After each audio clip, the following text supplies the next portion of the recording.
All right, welcome back to the fourth episode of the MFY podcast. So, for something new today, as we always do, I put a new sign on the wall. So that's the first thing. And the second thing is for another church. Another church. So, today we will go with Eau Claire, right? Eau Claire has a church? I think Eau Claire has a church. Well, Augusta maybe. Augusta? I don't have Augusta. I'm gonna go right here. I don't have Augusta. They're nationwide? Are they nationwide? Western. Augusta is, yeah. Augusta, Is that what okay. you're hitting up on? Yeah, that's how I'm gonna put it right in there. Right there. Alright. So, today we have a special guest with us. Super excited. It's my dad from the South. And since he has more wisdom than I do, we're gonna ask some questions and get right to it. We'll give the Bible verse and the quote that we have at the end. Welcome. Thank you. All right. So, when you were younger, you went through a church split. You were 17. I asked you about this before. What was it like? Well, at the time, I did not understand everything that was going on. I even had to ask your Aunt Abby what was... Are we allowed to say names? Yeah, you can say names. I didn't say your name, but... Because I had forgotten, over the years, I had forgotten exactly everything that was going on. And I had a memory, faint memory of exactly what brought the church split along. And it had nothing to do with, it was basically division in the ministry. Right. And the division of the ministry was over the fact that the deacon was involved immorally with one of the lay members, and it got to the point where the ministry were split. Some were, what would you say, overlooking or just turning a blind eye. Didn't care. Yeah, it was just one of those things. And the one minister that was there at the time got to the point where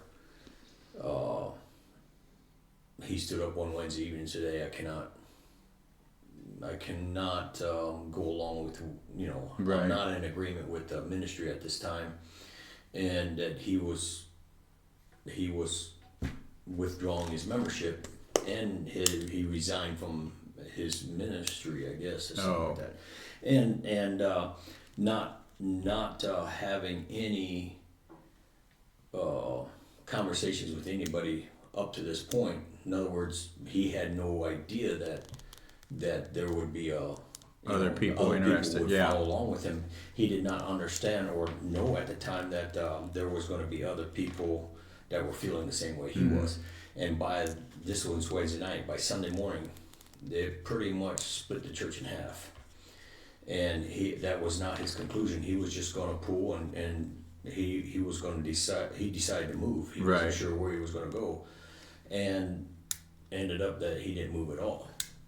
So, do you remember that? Were you in the church at the time, or? Yeah, I was in the church, but for some reason, I don't exactly remember that particular evening, that Wednesday night. I'm not sure why or where I was that night, but I do remember that it split the school, it split cousins, it split the youth group. It did a lot. It was Just kind of breaking it all to pieces, right? And at that time, it was to the point where, 17, I was 17, and I was not understanding everything. In a way, I was angry. Right. And nobody was explaining things, and you didn't know who to trust after a while because you didn't know who was who and what was what. And so I didn't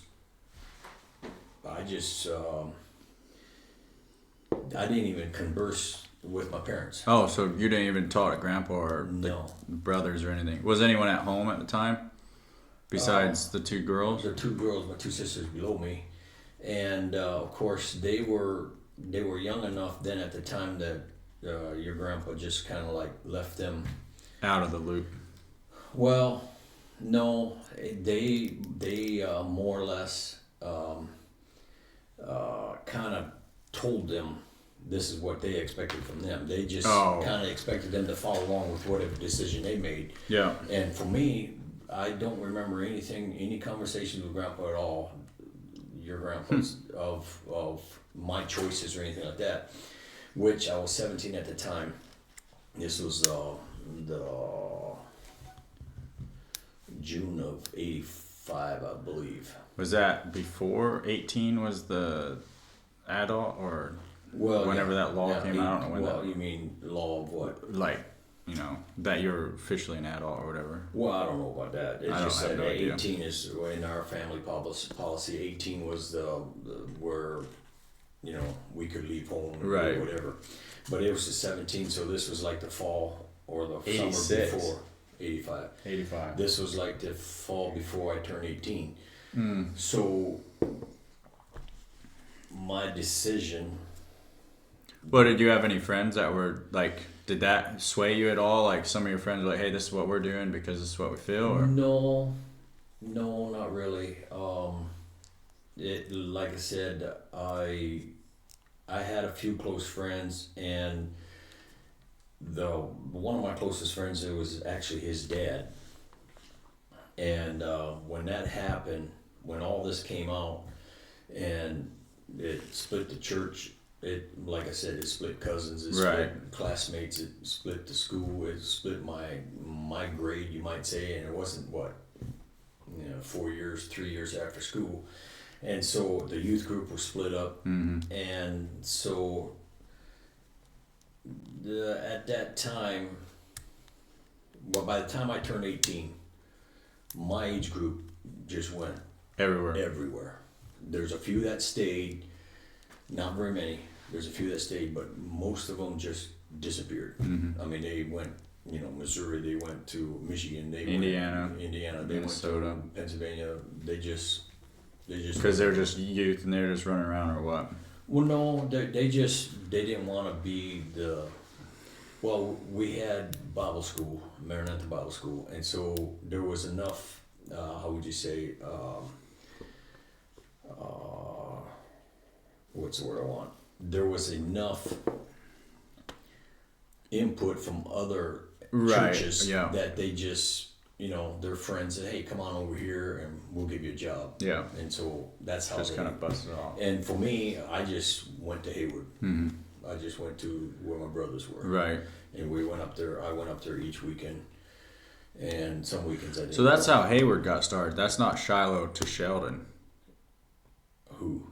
Like, so when Shiloh and Sheldon split, that Hayward, or what? Is that when the whole split? With no, that's when Shiloh started. From Sheldon? From Sheldon. And you went to Hayward? I went to Hayward. Okay. And Grandpa stayed at Sheldon? No, he went with Shiloh. So he went with the church split? Yeah, he left with the church split. Which, of course, a lot of the ones that Grandpa and Grandma left behind were brothers and sisters. Ooh. And to them it was another pull away from the conference that was way back in the 50s or 60s, whatever it was, when they pulled from conference, when the Sheldon Church pulled away from conference. And of course they were young marrieds then. Mm-hmm. Grandpa and Grandma were young married. I guess they might have had a few children. Shiloh, or was it Sheldon? Not Sheldon. They're nationwide now, or I mean, they were then, or what was it? What pulled away from the conference? Like, what did they classify as? When Sheldon pulled from conference? Yeah. Well, they went independent, although they had input from Indiana. Right. Okay. They had help from Indiana, and then Indiana is actually what started Hayward. Yeah.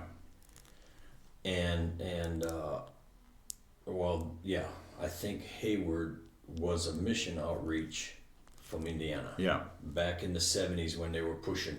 About the same time Mississippi started, Hayward got started, and what is it, Mount Pleasant, I think, or Pleasant Grove, I forget what the name of the church is down there in Indiana, Yeah. that had to push during that time, and so they had different families go from that point, and some went south, some went north. Right. And actually, I think some. Well, because the Durstone Union was in Pennsylvania, and Alex went down there, and back in the day, Alex's daddy Roy pulled away from the conference, and the two churches live opposite sides of the road now, and the one church is still conservative and still holds to biblical principles, and the other church is like cut hair, don't divorce and remarriage, The Franconia Church. gays and all that mess are allowed in there, women preachers. Yeah. They just totally threw everything, and they still live, and so there's still people that are like remember going to church together growing up, and they just Yeah. and then once they allowed one thing, they couldn't stop the flood with the other.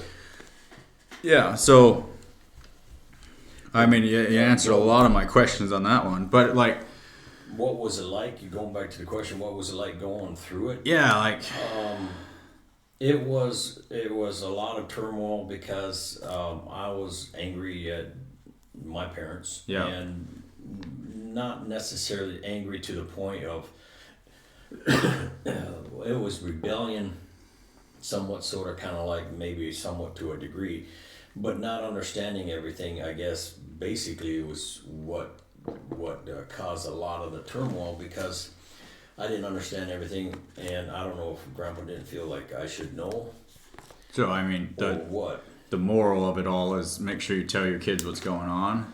Well, or explain it, because there's a certain amount of explanation that goes along to not too much, because of the fact that you don't want to load them down with too many of the gory details. Right. It goes according to the age, and but then on a different level, apart from the church split, it of course, teenagers, they have their issues as it is. Grandpa's weird, daddy's this, mom's that, and so on and so forth. So you got that going with you too. Right. As far as that goes, and so you couple it all together, and then it splits up the youth and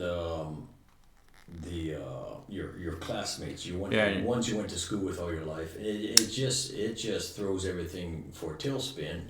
And then you gotta start all over and find out who your true friends are again, right? Who you can trust, and who.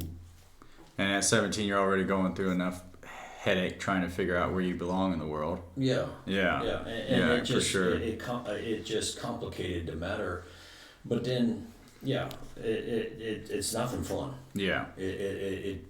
I would not recommend it. I would not do it again. As far as there is such a thing as church divisions based on biblical principle. I understand pulling away from the conference and things like that. I can understand that, and I think teenagers would understand that as well. Although they would not fully understand everything. Right. Even to this day, they don't understand all that. So now we're having people to where they're not so much fighting over what the Bible says. But and I want to get into this a little bit, but I don't want to attack it full blower, because I want to do something on it later. But for standards, so your standard booklet, a lot of youth nowadays are fighting that tooth and nail. They say, let's just do the Bible, forget the standards, we can live according to the Bible. And I think church divisions are starting to happen over the standards. And especially with the new age of technology, where the older ones are wanting to hold off and the younger ones are wanting to just push on forward, as progressive as ever. But in your day and age, in 85, you didn't have no technology.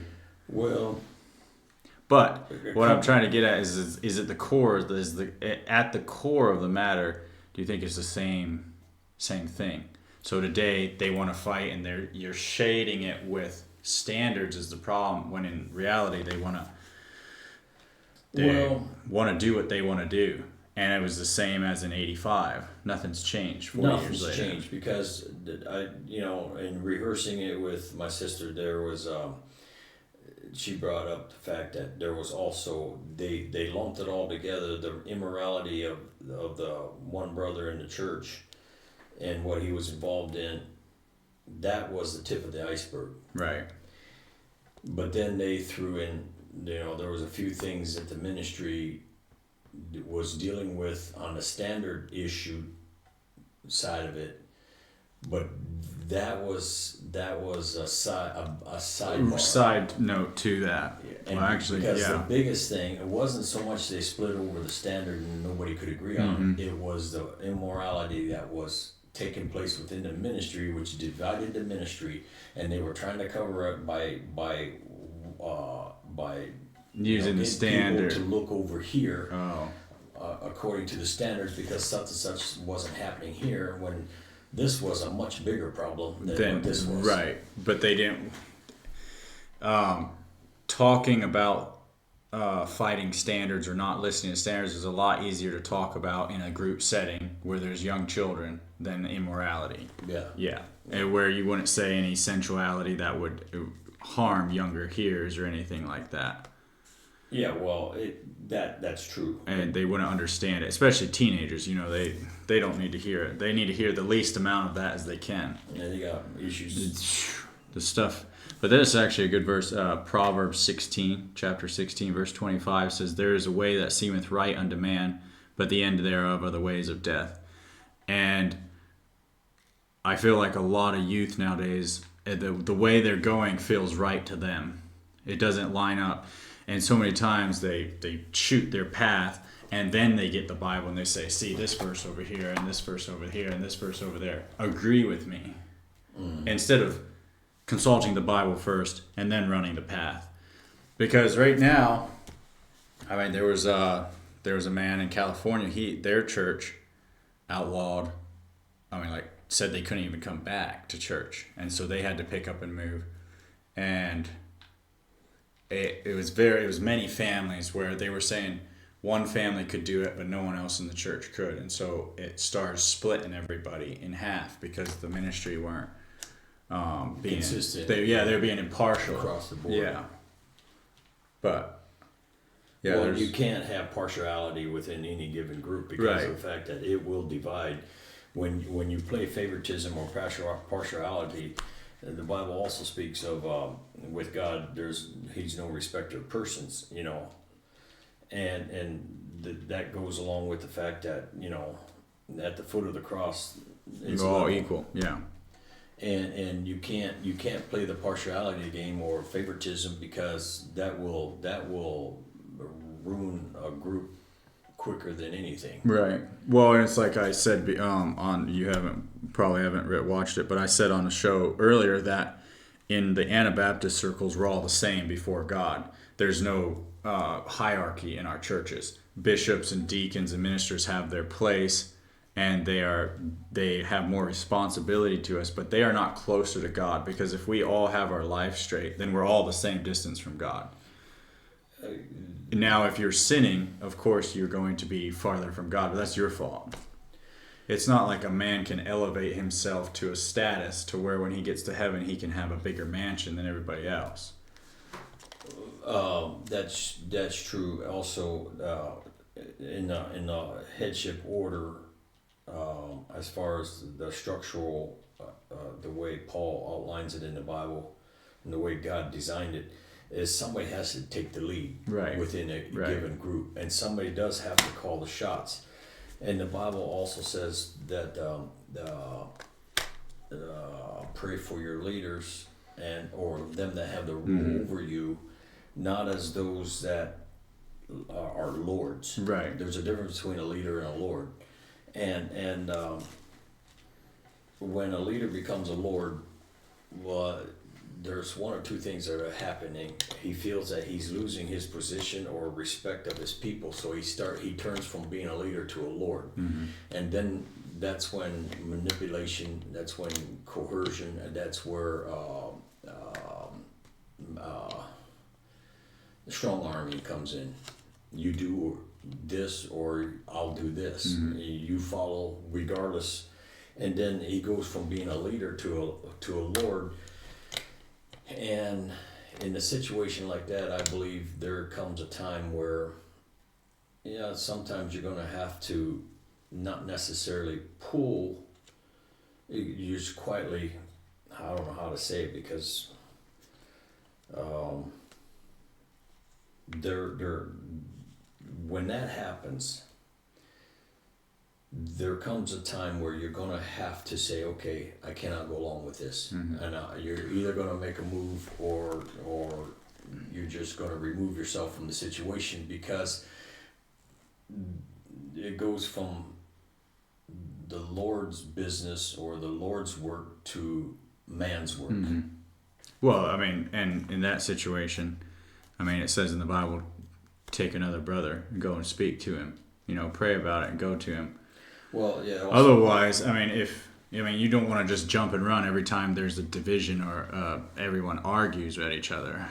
Well, that's true, and also it's entreat an elder as let's see, how does that verse say in Timothy? When you entreat him as man. How's that? What verse? What chapter? There's a list of the things Paul told Timothy, and how to relate to like your sisters, to your brother, to the. You think your it's father, First Timothy? No, it wouldn't be first. It wouldn't be the first chapter. If I had my Bible.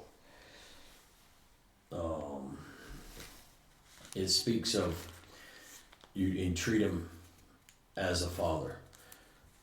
In other words, entreat your leaders as a father. I believe I have that right. Rebuke not an elder, but entreat him as a father, and the younger men as brethren. That's right. 1 Timothy chapter 5, verse 1. Rebuke not an elder, but entreat him as a father, and the younger men as brethren. The elder women as mothers, and the youngers as sisters, with all purity. Honor widows that are widows indeed. But that's where respect comes in. I just go back to... Then it works both ways. My bishop and I are on the same level before God. He's not like how the people honor the Pope more than Jesus. A lot of the times they look to the Pope and they honor him way above. He's just a man, just like me and you. He's not God. He can't step up a half a head higher than us. Right. I mean, in the headship order, which I do want to do one on the headship order one day, is, I want to do one on that. That's a tough one, because the headship order is so skewed in our world today, and I think it's slowly creeping into the church to where it's going to be a big problem, because eventually what happens with the headship order is just one of the things is you start having women ministers, and the Bible doesn't support that because they're stepping out of their role. Mm-hmm. And obviously if that came into the church, there would be a church split. The faithful and the godly would leave. Mm-hmm. Absolutely. Well, we agree with that. In situations like that, the divisions are called for, because the Bible speaks of separation. Yeah. And come ye out from among them, be ye separate, and touch not the unclean things, saith the Lord. And so the Christian life is a continual of sorting, you might say, of okay, here's your option. Now there's a wrong and a right side. Mm-hmm. And as you make decisions to do God's will, you're separating yourself. You are choosing right over wrong, and when you choose right from wrong, there's a separation. There's always a separation, and in every situation, whether it's a business, whether it's church, whether it's home or whatever, people are called for a decision. Yeah. And it's our choice to, are we going to choose the godly, the righteous? Are we going to choose wrong? Mm-hmm. Which way are we? And when every time we choose right, we make a mark on our life. Right. We are making a mark that that not only do the people around us see, we ourselves know it. God sees it. It's known in the spiritual realm as well, that we are making a mark that if in time to come, we can look back. Here's a stake. I made a decision back here. Mm-hmm. And that's why, and then based on that stake, you your decisions Yeah. go from that point. And one then thing with you, that, you put another stake down and you move. yeah, is God doesn't move. If you're getting further away from God, it's because you're moving. Yeah. You're closing the doors, and that's what so many people say is, they go further away and they blame it all on God. Oh, God did this, God did that, and God doesn't. He's the same yesterday, today, forever. And I mean, He wrote the Word or had people write the Word, and He hasn't changed it. Everything is here for us today. And along with what you said that God, no, it slipped my mind. Doesn't move. Well, it'll come back around. Okay. Well, I'm going to jump back to question 2 and 3. We've covered. What were you thinking at the time? How did you feel about it? Number 4, looking back. Would you still go to Hayward? Looking back, would I change anything? Yeah, there's times where I wished it wouldn't have happened, because who knows, life would have probably taken on a different turn. I could have. There might have been some things in my life that would not have taken place the way they had. Right. The things I've learned the hard way. Yeah. And there's many a time I wish I had spent more time with my dad in my teenage years that I did not experience as my older brothers had, because they were there. They were there right up until they got married. Yeah. For the most part, whereas I wasn't. I do believe it was based on the decision of the church split. Well, I mean, yes, I understand now. Yeah. Why it split, and I don't. I can Don't see fault them. it. Yeah, I don't fault them. But at the time, I wanted to get away from the situation, and so if I would change anything, because you can't change the church split. It's just your reaction to it. With that, and also I would go back and live those years, my later teen years, with Daddy. Yeah. To where maybe I could have picked up on some things, some tips and things for my own life. As I got older, I could ask questions and I could move ahead and mature under his tutorship. Yeah. And whereas I had to learn on my own, I had to choose which. There was a few men in my life during them turbulent teenage years that I looked up to. Yeah. And they done a lot. They done a lot for me. And if they wouldn't have been there, and that, it would have probably been a lot different than what it is now. But yeah, well, because looking back, what would I change? I would change the. I would just wish I could go back and spend it. And I did. And I left home and I came back married, and it wasn't all peaches and cream. Right. But then as time went on, and Daddy had a lot of good advice when the children came along, and your older brothers and sisters, and he didn't give no advice to handle me. I'm kidding. No, Go ahead. Actually, let me see. Were you around? Yeah. I would have been younger. Like yeah. that story of me, when we were on our way down for Grandma Steiner's funeral, and your mother was having hicks and brackets the whole way down there. Oh yeah. And you were speeding. Yeah, and speeding and getting a ticket and things like that. But yeah. Well, so what advice would you give to other youth going through this similar situation? I'm going to expound on that. Would you say don't be brash? Would you say stop and pray? Would you say hear the whole matter? Talk to older ones? What would be your game plan? Because it's going to happen, and people will go through those situations, and it would be nice to have a dictionary for it. Well, for youth that find themselves in that situation, the first thing that comes to my mind, I hope they never experience that. But if they do, first check your heart to see if you're in tune with God. They see where if you could be doing better in your own Christian walk Right. with God.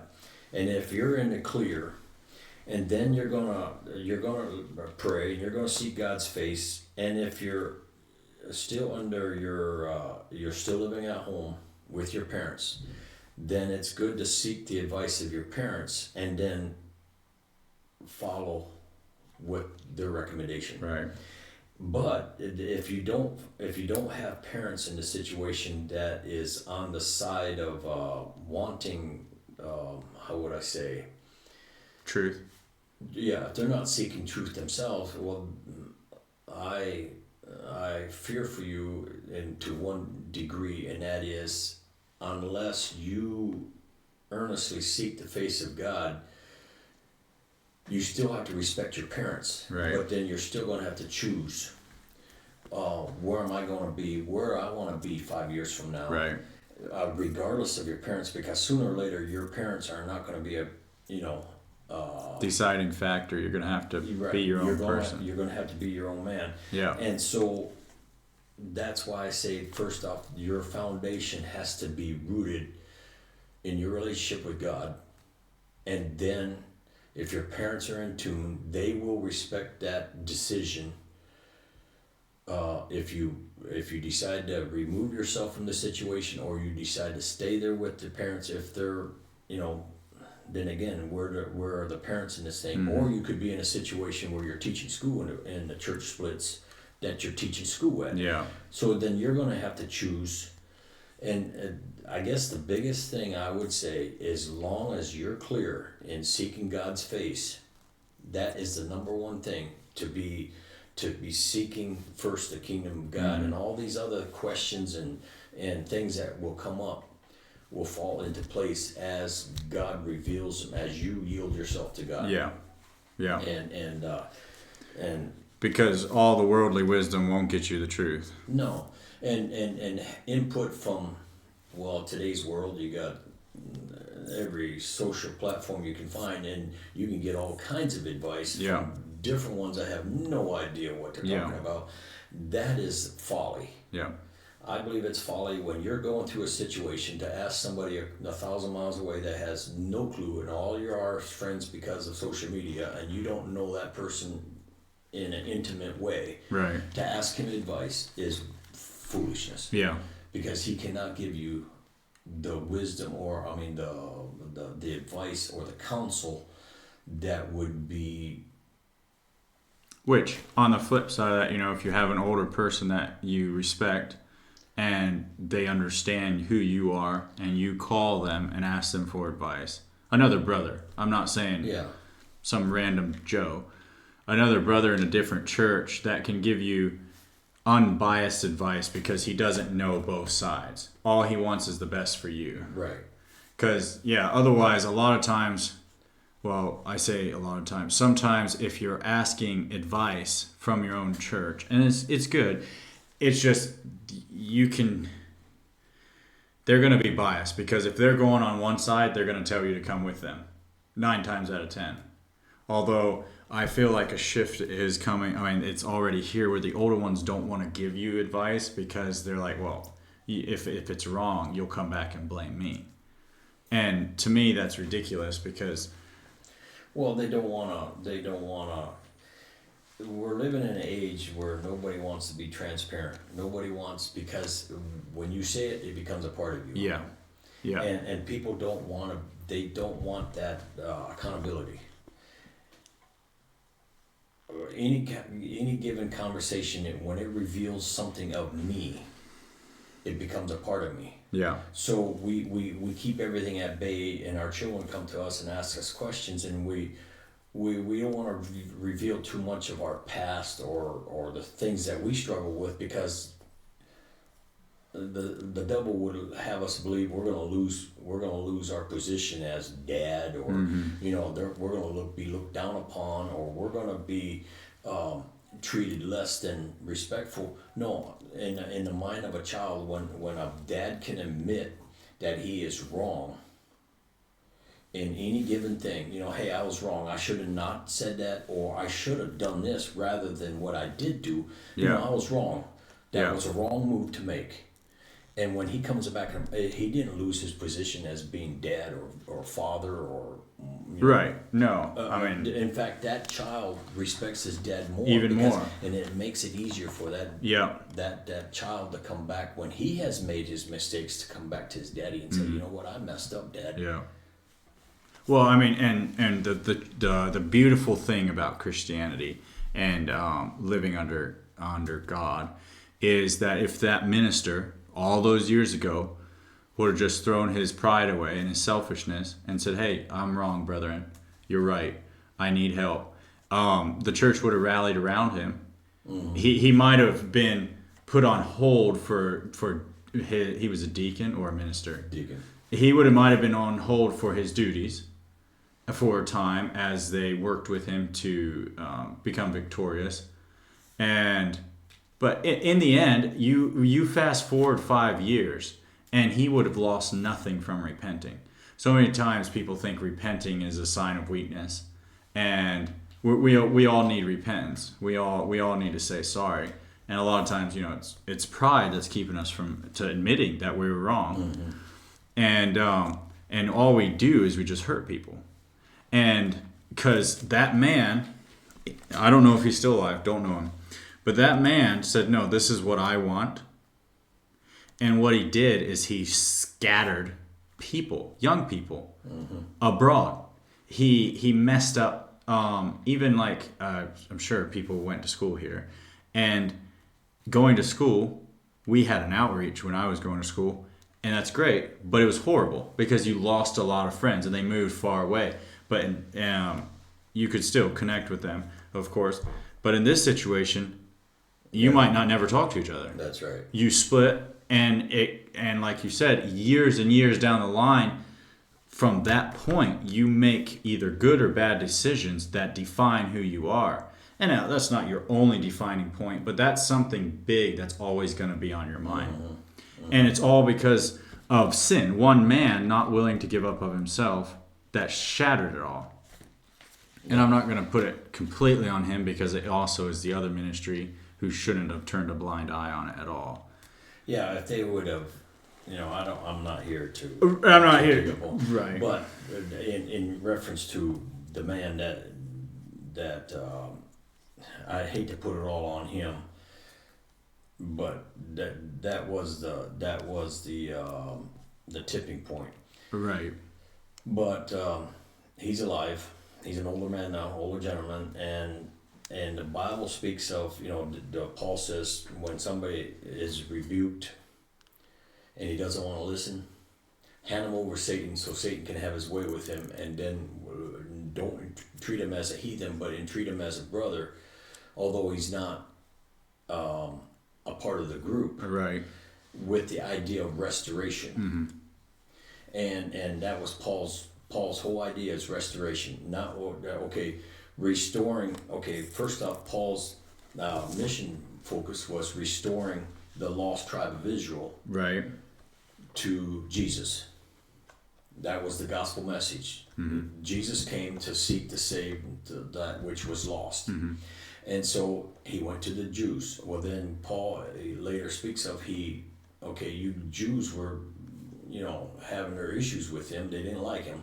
So he said, all right, I'm going to the Gentiles. Yeah. So he included the Jews and Gentiles because at the foot of the cross, there's no difference between who you are. And so. Which Jesus, talked to Peter on that. But yeah, everyone. And so the whole idea is restoration. Right. Being bought back by God through Christ in a right relationship with God. Mm-hmm. So when that same idea, now you're starting from, what would you say, ground zero, right, with the unsaved. But now when you're dealing with a fallen member, there is such a thing as restoration. And if we don't keep restoration in mind, we could do, extreme amount of damage beyond the damage that's already been done. Yeah. And so. Because we can have them just get more and more deceived if we accept them. Well, yeah, and they could go deeper and deeper and further and further away. Well, this man that is in question, that we're talking about, he moved out of state. They turned him loose and said, "Hey, you go do your thing, whatever." But you're So not the a church member. did eventually do something. Oh yeah, Yeah. as soon as the church split, and Wow. they sent him. Yeah. And they sent him out, and he did his thing, and he found out that he didn't like it. Yeah. But then he ended up getting back with his wife, and they moved completely out of state, and they've been out of state. What is it now? It's 30 years, 40 years. 40. Yeah, it's 40 40 years. years since '85. Yeah. Exactly 40 years, Mm-hmm. and so give or take 30, 39, 38 years Yeah. that he's been out of the state, and as far as I know, he's living victorious. Right. He's got sons and daughters that are in the ministry, and Well, not daughters, but Well, they're married to. they're married yeah. to ministers, and so in that case, there was restoration. Right. There was those that worked behind the scenes to restore that man, although he never came back to the church. origin Yeah. of the church. But he went on, and he Yeah. he was restored to faith or to Christ, Right. And that's through redemption. right. And that's the beauty of redemption, that Jesus doesn't give up on you even if people do. Right. And really, I mean, I think humans, that's our big problem, is we just say, hey, look, I've been praying for this dude forever, and it ain't working, and we lose faith in God, and which if you don't have faith in God, that's a sin for us. You know. Well, there's times where Discouragement, but there's times where we don't know beyond our death the person that we were praying for may come. mm-hmm. We may not see it in this life, but the next life we will. Yeah. They'll come around, like. Well, that's the thing. Well, I think we got that, the church split and everything. I hope that helps. I have a verse for our verse, and quote to end it all is Proverbs 16:18, chapter 16, verse 18. Pride goeth before destruction, and a haughty spirit before a fall. And we're all guilty of pride, and it can sneak up on you sometimes, just like bitterness. And it's something that we need to bring to the foot of the cross and ask forgiveness for. Because as we see in this short little story, how many lives you can affect by being selfish and wanting your own way. And my quote actually goes along with that fairly well. And it goes, how hard a man falleth when consumed by pride and jealousy. So hopefully you can remember the verse. That's more important than the quote. And yeah, thank you very much for watching. Thanks for coming out. And we'll see y'all next time.